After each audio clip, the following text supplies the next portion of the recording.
আসসালামু আলাইকুম দর্শকবৃন্দ। আজকের ভিডিওটি হচ্ছে কিভাবে বিকাশে আপনি ডিপিএস খুলতে পারবেন খুব সহজেই। আপনারা ডিপিএস খুলতে চাইতেছেন, বিকাশে কিন্তু খুলতে পারতেছেন না। আজকের ভিডিওটি ফুল দেখলে তা খুলতে পারবেন। তো আপনারা যারা এখনো আমার চ্যানেলটি সাবস্ক্রাইব করেন নাই, আমার চ্যানেলটি সাবস্ক্রাইব করে আমার সাথে থাকবেন এরকম ভিডিও পেতে। তো এর জন্য প্রথমে চলে যাব বিকাশ অ্যাপসে। বিকাশ অ্যাপসটি লগ ইন করে নিতেছি। বিকাশ অ্যাপসটি লগ ইন করার পর এখন সেভিংয়ে এখানে চলে যাব। দেখতে পাচ্ছেন আমার অলরেডি দুইটা সেভিং করা আছে, মানে ডিপিএস খোলা আছে। তো নতুন ডিপিএস খোলার জন্য নতুন সেভিং খুলুন, এখানে ক্লিক করবেন। ক্লিক করার পর দুইটা সেভিংয়ের ধরন পাবেন। তো একটা আছে মুনাফা ভিত্তিক আর একটা শরিয়া ভিত্তিক। এটা হলো ইসলামিক ডিপিএস, যেটা আপনি একটু কম প্রফিট পাবেন, আর মুনাফা ভিত্তিক ডিপিএস এটার মধ্যে একটু বেশি ডিপিএস এর টাকাটা পাবেন। তো আমি ডিপিএস মুনাফা ভিত্তিক এটা খুলবো।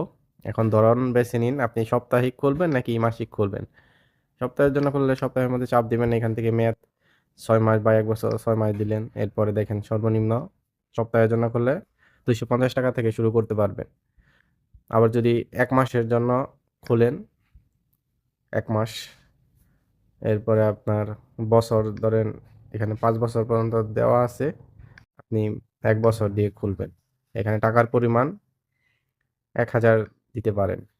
এরপরে আপনি এগিয়ে যান।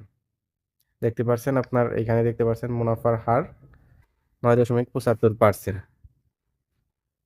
এই 9.75% আপনি এই আইডিএলসির মাধ্যমে যদি ডিপিএসটা খুলেন তাহলে পাবেন। আবার এখানে ঢাকা ব্যাংক পিএলসি এর মাধ্যমে খুললে 9.5% পাবেন। তো সবার উপরেরটা দিয়েই খুলবো।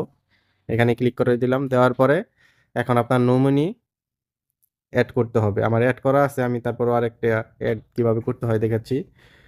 এখানে নমিনি নতুন অ্যাড দেওয়ার জন্য দেখতে পাচ্ছেন এখানে অনেক লিস্টের কল লিস্টের নাম্বার দেখাবে। আপনি আপনার আব্বু আম্মু যাকে নমিনি দিতে চান তার নাম্বার তো আপনার ফোনে সেভ করা আছে, তো সেই নাম্বারটি এখানে সিলেক্ট করে দিবেন। করে দেওয়ার পর আপনার এখানে নমিনির আইডি কার্ডের নাম্বার দিবেন, নমিনির জন্ম তারিখ দিবেন, এবং নমিনি আপনার সম্পর্কে কি লাগে, আব্বু আম্মু নাকি কি, সেটা সিলেক্ট করে দিবেন। দেওয়ার পরে নিচের দিকে নিশ্চিত করুন, এখানে ক্লিক করলেই আপনার নমিনিটি অ্যাড হয়ে যাবে। তো নমিনি অ্যাড করার পরে তারপরে এগিয়ে যাওয়ার পর দেখতে পাচ্ছেন এখানে আপনার যে সেভিংটা করবেন আইডিএলসি ব্যাংকের মাধ্যমে, তো এখানে দেখতে পাচ্ছেন মোট জমার পরিমাণ 12,000 টাকা।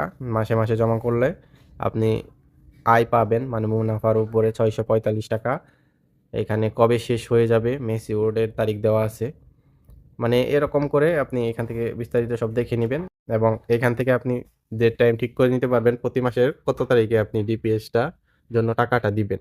1 তারিখে এখানে সিলেক্ট করে দিতে পারেন। প্রতি মাসের 1 তারিখে আপনার অ্যাকাউন্টে থেকে, মানে বিকাশে থেকে টাকা কেটে নিবে। এরপরে আপনি এগিয়ে যান, নিচে এখানে ক্লিক করবেন। এগিয়ে যান। এগিয়ে যান ক্লিক করার পর অবশ্যই আপনার অ্যাকাউন্টে আপনি যত টাকা ডিপিএস করলেন অ্যাকাউন্টে পর্যাপ্ত পরিমাণ ব্যালেন্স রাখবেন। এরপরে এখানে আপনার পিন নাম্বারটি দিয়ে দিবেন। পিন নাম্বারটি দেওয়া হয়ে গেলে পিন কনফার্ম করুন, এখানে ক্লিক করবেন। এখানে যদি ট্যাপ করে ধরে রাখেন তাহলে আপনার ডিপিএসটা খুলে যাবে। তো এভাবে আপনারা চাইলে খুব সহজেই আপনারা বিকাশে ডিপিএসটা খুলে নিতে পারবেন। তো আশা করি আপনাদের ভিডিওটি ভালো লেগেছে। ভিডিওটি ভালো লাগলে ভিডিওতে লাইক, কমেন্ট এবং আপনাদের বন্ধুদের মাঝে শেয়ার করে দিবেন। দেখা হচ্ছে আবার নেক্সট পরবর্তী ভিডিওতে। আল্লাহ হাফেজ।